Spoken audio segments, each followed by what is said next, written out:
This is Pirsu Morgaну Tonight.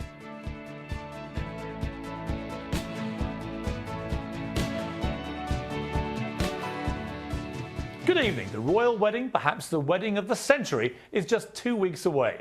And there was a rehearsal today at Westminster Abbey in London with bride-to-be Kate Middleton, her bridesmaids, the Page Boys and Prince Harry all in attendance. William stayed in Wales with his Royal Air Force unit. But we have our own wedding exclusive tonight, the world premiere of a new song that George Michael has recorded as a gift for the royal couple. And George joins me now to explain what this is all about. George, tell me all about this song. What gave you the idea for this? Well, it's actually very, well, the idea came to me last week, actually, about a week ago, that I should perhaps kind of express my happiness at this marriage in a way publicly. You know, it was a very beautiful summer's, well, it wasn't a summer's day, but it was an April day that just happened to be like summer here in London, and I was twittering and kind of got carried away and decided I was going to make them a new track, give everybody on Twitter and William and Kate a new track by Friday. So I've had a very busy week, and the strange thing about this song, actually, considering I think it's probably the best 2 days' work I've ever done in my life, or 2 or 3 days' work, is that when I was a child, I dreamt of singing this song. In my imagination, you know, my idea of fame at the time was the school assembly hall. I was about 12. And I had this record, this Stevie Wonder song, and I used to dream of singing it in the school assembly hall. But I guess this is slightly bigger deal than that. I mean, we're going to reveal the name of the song a little later when we actually play it for the first time anywhere in the world. And it's very exciting. I can give a little hint that I wooed my wife with this song, and Barack Obama wooed Michelle Obama with this song, and they played it at their wedding. So you have chosen an unbelievably romantic, nay, historic song for this, George. Well, I'll take the compliment in terms of Obama, and I hope your wife doesn't blame me for you guys getting together. I want to talk to George about your relationship with the royal family, because I obviously used to run several newspapers in Britain, and during that time you and Diana were known to be good friends, and you had lots of fun times with her. Tell me about that. Well, I mean, we spent a lot of time together as friends, and quite often it would be just the two of us, and she'd always talk about how much she missed the boys and how she kind of had her reservations about doing what her parents had done and sending them to boarding school. But, you know, of course, they had it's not, you know, it's all very well that she loved to take them to places like Marks and Spencer's and make sure they queued and make sure they understood that other people were just as important as them. And which is very typical of her. But I think she understood that to prepare for a royal future, you're not really going to make it if your education is down at the local comprehensive, you know. So I think the whole boarding thing she found very difficult, but was absolutely, I think, a fantastic mother. And I think, you know, I don't think there's any doubt that Charles must have done a lot right in the years since she died, because how else would those two boys have survived so amazingly well? You know, I think they must have a great father as well as having had a great mother, although I don't know Charles, you know. Yeah, I've met Charles a few times. I completely agree. I think that they've got bits of both their parents, and I think Charles and Diana, if she was looking down, would be very proud on the way they've turned out. What was interesting to me, George, was I remember, unless I'm mistaken, that you were once invited at one of these palace private functions to sing for Prince William, and you turned him down. Yeah, I did, I know. There was a day that I would have been taken to the Tower for that, wasn't there? I told people on Twitter last week that I was going to the Tower, that it was, you know, first left to the lights after Morrison's, and over the bridge. And the thing is, it was a very, very awful thing to have to do, to say no to him, because he's such a lovely man, and he was such a lovely kid, you know. But the fact was, I was at a Christmas party that Diana invited me to at Kensington Palace, and the only other person I knew there was Elton. And William came up to me. The two of them came up to me, but William asked me, and he said, "Would it be okay if you sang a song and maybe Uncle Elton could play the piano?" And I just can't deal with singing in front of small crowds. So I had to say no, and it was, you know, it was excruciating. He was very polite about it, but I was thinking, I can't believe I've just said no to probably, you know, the future King of England. But I really was too embarrassed to sing in front of strangers, and you know. But I remember that. I remember that night very, very well. George, I mean, have you had any contact with the palace in relation to this song that you've done?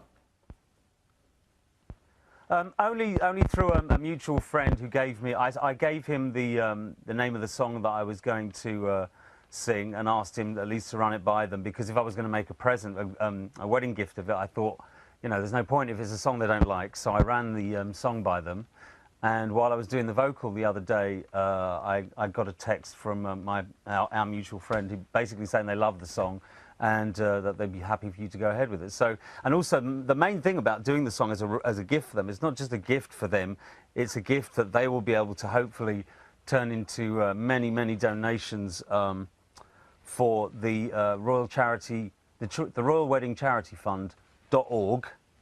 That is, you know, which is where they've asked people to give money rather than send presents of any description. I don't know if that includes all the people at the actual wedding. I don't know if they've given up their toasters and their, you know, their, you know, the wedding list, as it were. But it seems very generously that they have, yeah. So anyway, I would really like for any of my fans or anybody who really enjoys this track, if they're going to download it for free, which is absolutely what I want them to do. I would love them to go to Kate and William's charity site and make a donation, you know, if they're genuinely happy for these two people, which I think a lot of people are, you know. So, George, obviously the whole world will be watching this wedding in a couple of weeks. What do you think it means for Britain and indeed for the royal family that they have such global attention? I think it, well, there are two things about this wedding. I think one, it kind of reaffirms that people have no real intention of trying to get rid of them, which is great. And the other thing is, I think it really shows how romantic we still are. I mean, especially in such a dreadful time. You know, there's so many terrible things going on at the moment. So many people struggling in this country and many other countries. But the idea of 2 4-day holidays, because you have to understand, if you don't live in England, that we have 2 4-day holidays with 3 days of work in between, just about to happen in England, which has never happened, I think, Piers, in my history. What about you? What about you? No. Do you remember a time? Was there ever a time they did this? That. No. I think people are going to go crazy. I really do. Yeah. I can think of a lot of people who'll be taking 3 days off in a couple of weeks' time.